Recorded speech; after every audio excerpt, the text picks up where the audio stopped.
supong. Akong inahan po, isa po ni siya dito. Ngano kinahanglan makamuti ko mong kwarta na di man madala sa langit?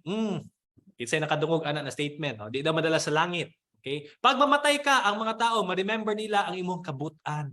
Ang imuhang impact silang life. They don't care how rich you are. Bitaw. Bitaw, no? Kung malubong ka, wala bitaw yung mga labot. Di mo kalingon na si net worth niya, kanananas yuta. Dili man. Ang ilang unaw is, how kind Ron Magdamo is. Si Mel, siya itong naminaw sa kuha, itong naay problema. Bitaw. Tama. Tama, no? Okay. Kaya ani lang po, guys.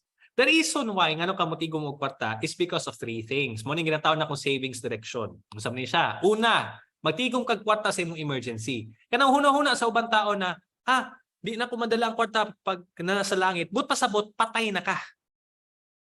Unya katong buhi pa ka, na makikinahanglan bayaran ng mga emergencies nimo. Alang nga mo sugod kag pag sige lang kag mata sa kada adlaw, agay, akong likod, akong tiil, akong tuhod, sige na kag inana kada adlaw. It's not a good way to live life.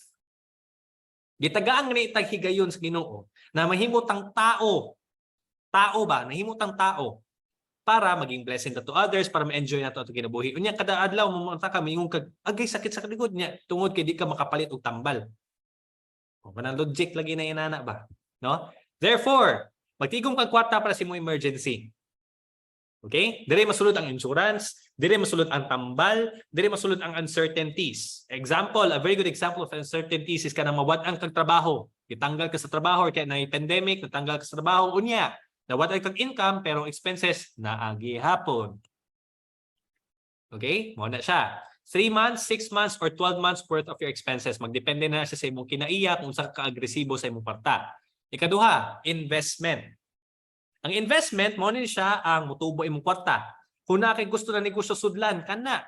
No? And most importantly, imuhang development sa imong sarili.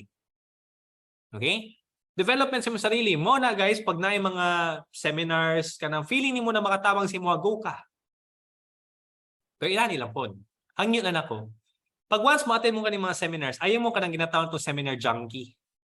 Kasi pasabot na ng seminar junkie. Nagsige lang paminaw seminar, nagsige lang attend sa seminar, nagbayad og 500, 1,000, 5,000, 10,000 ng mga registration fee para lang maminaw, para mayong ako, daghang kay kong natun-an, pero na ba kay gi-apply? Wala.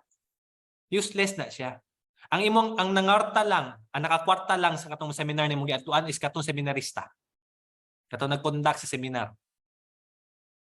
Na ikaw, the reason why you are attending those workshops, seminars, is para nag-invest ka og certain amount para maka-attend ka ana para mabawi nimo siya because imong i-apply.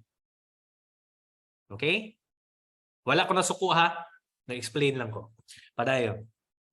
Ikatulo, desires. Mo ni mga luho, mga materialistic things, it may be sapatos, bag, makeup, relo, jewelry, perlas, whatever.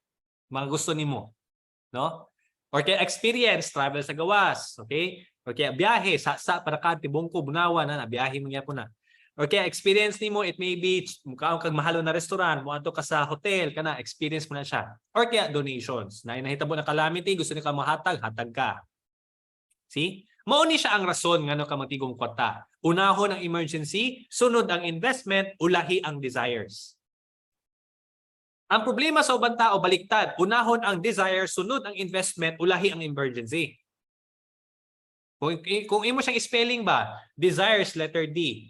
Investment, letter I. Emergency, letter E. Kung imo siyang spelling, die. Mamatay ka financially pag inana ang imuhang sistema sa pagtigom og kwarta. Okay? So nga na ka matigom kwarta, mao ni siyang rason. Unaha emergency, sunod investment, ulahi ang luho. Okay?